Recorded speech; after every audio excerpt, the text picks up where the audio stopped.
Hay una relación de causalidad entonces entre las calamidades y el pecado y la iniquidad del hombre. Imagínense que acuérdense el diluvio universal, que está comprobado científicamente.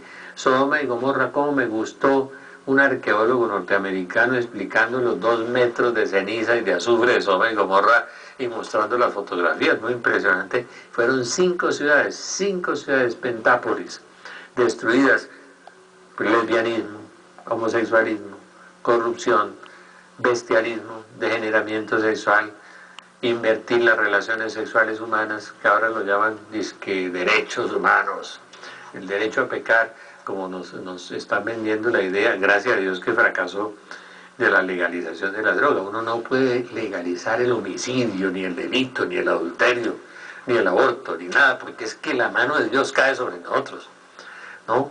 Eso es abominación, y la Biblia dice que es abominación. Ni los católicos, ni los evangélicos, ni los musulmanes aceptamos eso.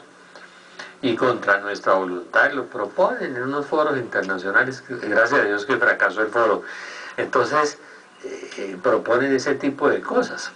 No, eso es una infamia.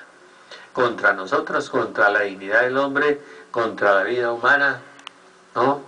Eso es desatar una corriente tempestuosa y inatajable de pecado, de maldad y de corrupción. Bueno, está demostrado también históricamente. Pero de todas maneras, lo que pasó en Sodoma y Gomorra, comprobado científicamente, fue la causalidad y la relación fue entre el pecado, la sodomía, el homosexualismo, la maldad y la brujería y todo ese satanismo que ya se vivía en esa época, y el Espíritu Santo se apartó de la tierra porque vio que el hombre no era sino pecado, nos dice la Biblia.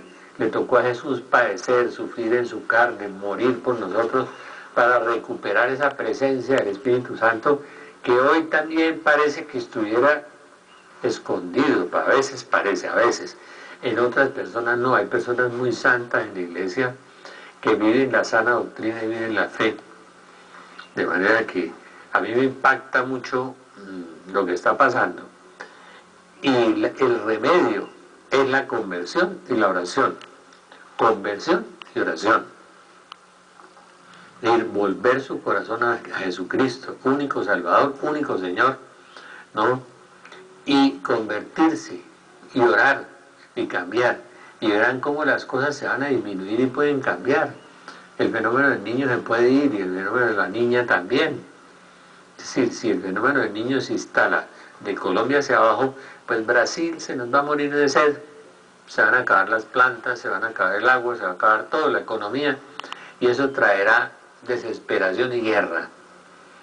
Estoy viendo la secuencia bíblica armarse, la estoy viendo fraguarse ya, el colapso económico mundial en Europa, la crisis de la iglesia, todo.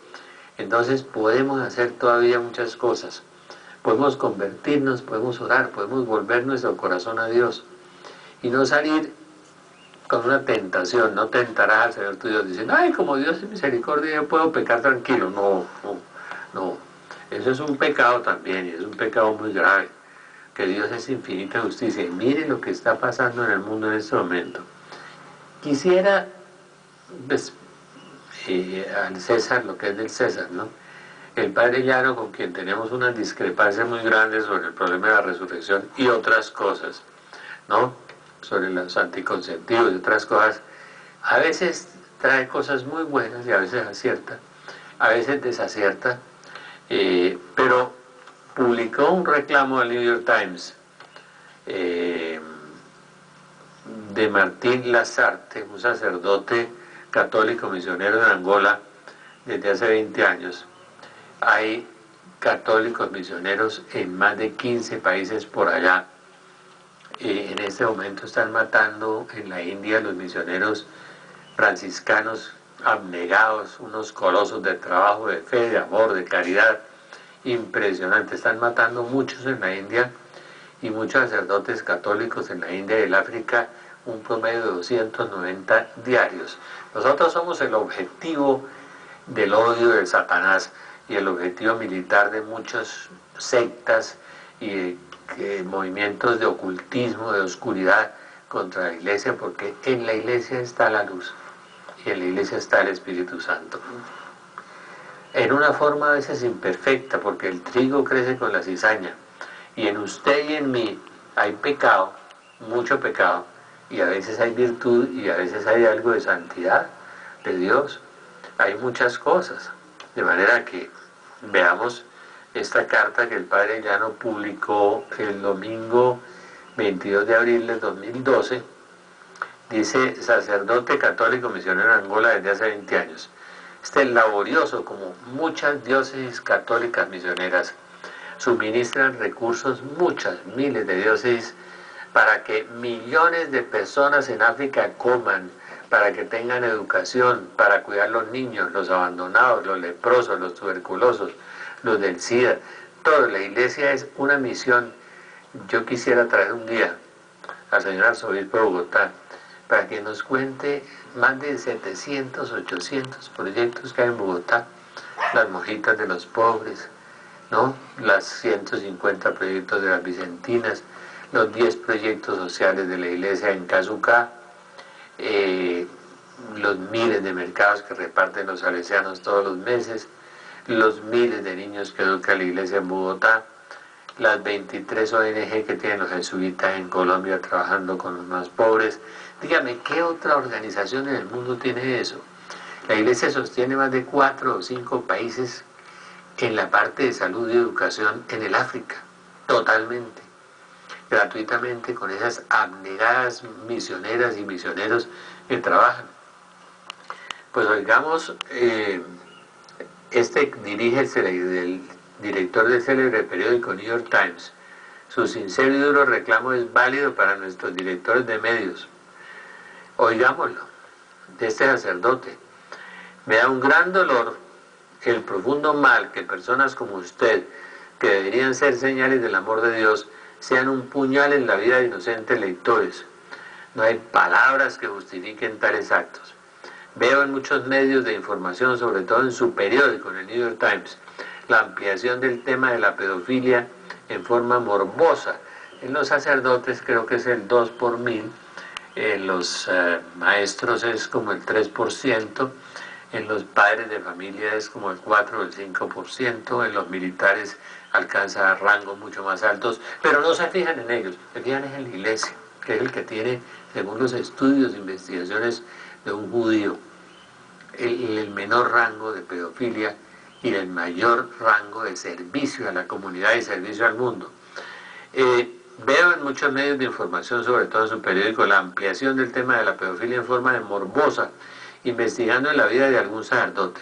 Así aparece uno en una ciudad de USA, Estados Unidos, en la década del 70, otro en Australia en los 80 y otros casos recientes. Ciertamente todo esto es condenable, estamos de acuerdo, todo eso es condenable. Papa Benedicto dijo que no permitieran a los homosexuales en los seminarios. Papa Benedicto fue muy estricto, que se investigaran las cosas.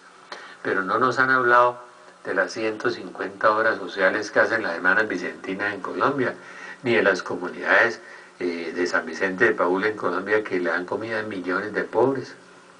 Háblenos y cuéntenos eso en los medios de comunicación, a ver.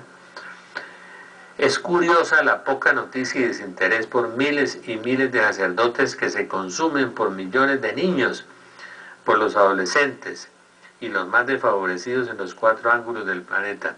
Pienso que a su periódico, al New York Times, no le interesa que yo haya tenido que transportar por caminos minados en el año 2002 a muchos niños desnudos, desnutridos, desde Cangumbe a Lulubuena, Angola, pues ni el gobierno ordenaba los medios y las ONG no estaban autorizadas para hacerlo. Que haya tenido que enterrar decenas de pequeños fallecidos entre los desplazados de la guerra. Les hayamos salvado la vida a miles de personas en México mediante el único puesto de salud en 90.000 kilómetros a la redonda de la iglesia, así como la distribución de alimentos y semillas que hayamos dado la oportunidad de educación a estos 10 años a más de 110.000 niños en México, la iglesia. ¿Usted qué ha hecho? Usted, buen crítico, cuénteme qué ha hecho. No es de nuestro interés el que con otros sacerdotes hayamos tenido que socorrer la crisis humanitaria de cerca de 15.000 personas en los acuartelamientos de la